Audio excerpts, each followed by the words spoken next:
दोस्तों नमस्कार, मैं सुबोध कुमार। आप देख रहे हैं खबर नेशनल टाइम्स। उत्तराखंड के हल्द्वानी का हाल तो आपने देख ही लिया होगा। किस तरह से वहां कब्जा हटाने के नाम पर लोगों को बर्बाद किया जा रहा है, क्योंकि चुनाव सर पर हैं। इसलिए जनता के मुद्दे न उठाकर अब देश को हिंदू मुस्लिम की आग में झोंका जा रहा है, क्योंकि भाजपा चाहती है कि देश में हिंदू मुस्लिम हो। क्योंकि भाजपा का वोट बैंक बनाने का फॉर्मूला यही है कि लोगों को आपस में लड़ाओ, वोट बनाओ और फिर राज करो। इसी को लेकर हमारे सीनियर पत्रकार रवीश कुमार ने ट्वीट किया है। क्या कहते हैं वो अपने इस ट्वीट में, देखिए।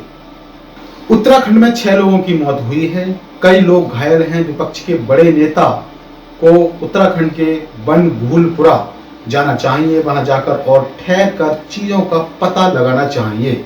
वहां जो हुआ है वह कब्जा हटाने के नाम पर कुछ और भी नजर आता है।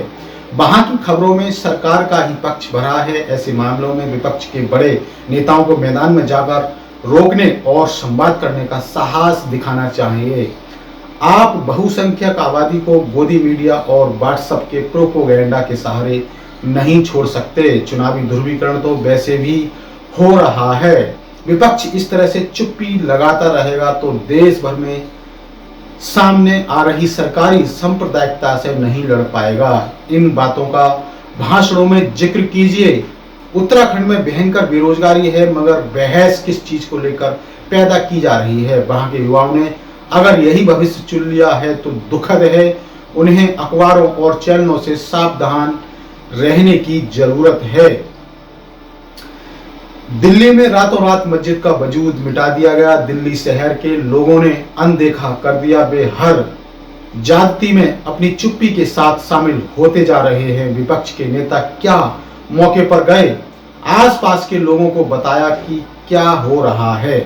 ये रवीश कुमार कह रहे हैं। और वो वहीं आगे कहते हैं कि हिंदी के अखबारों में मस्जिदों पर दावों की खबर भरी रहती है। कभी नीचे मंदिर होने तो कभी अतिक्रमण हटाने का सहारा लेकर तनाव पैदा किया जा रहा है, ताकि बाद की कार्रवाई से वोट के लिए माहौल बन सके।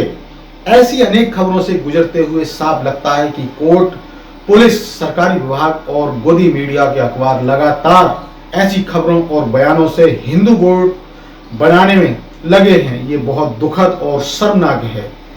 निचले स्तर पर कोर्ट की भूमिका पर बात होनी चाहिए। बाद में सर्वे स्टे के जरिए यह खेल खेला जा रहा है, ताकि सब कुछ कानूनी लगे। सुप्रीम कोर्ट को अलग अलग अदालतों में चल रहे ऐसे दावों और मामलों को देखना चाहिए। न्यायालय की व्यवस्था उसके हाथ में है। भारत में अदालती सांप्रदायिकता, कोर्ट कम्युनलिज्म का एक न्यायी रूप देखने को मिल रहा है।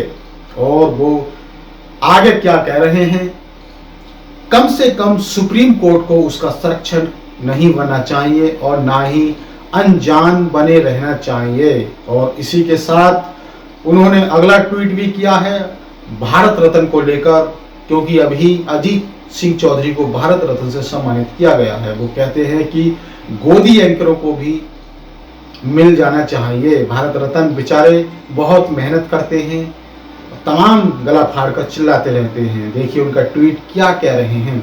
लगे हाथ गोदी मीडिया के मालिकों या उनसे पहले गोदी एंकरों को भी भारत रत्न मिल जाना चाहिए। 400 सीटें भारत रत्न के भरोसे आ रही हैं, तब तो एक पोस्ट भारत रत्न सर्वे होना चाहिए। सीटें 543 हो जाएंगी। अगर आपको भारत रत्न चाहिए तो मांगने का यह सही मौका है। राजभर जी जरा जोर लगा देंगे तो उन्हें भी मिल सकता है। ये रवीश कुमार ने कहा है अपने इस ट्वीट में। तो दोस्तों ये थी बड़ी खबर। इसी तरह की खबरों से जुड़े रहने के लिए हमारे इस चैनल खबर नेशनल टाइम्स को जरूर सब्सक्राइब करें। सब्सक्राइब करने के साथ ही बेल आइकन जरूर दबाएं, जिससे कि आपके पास खबरों के नोटिफिकेशन आते रहें। तो मैं सुबोध कुमार फिर आऊंगा एक नई और बड़ी खबर को लेकर। तब तक के लिए धन्यवाद, नमस्कार।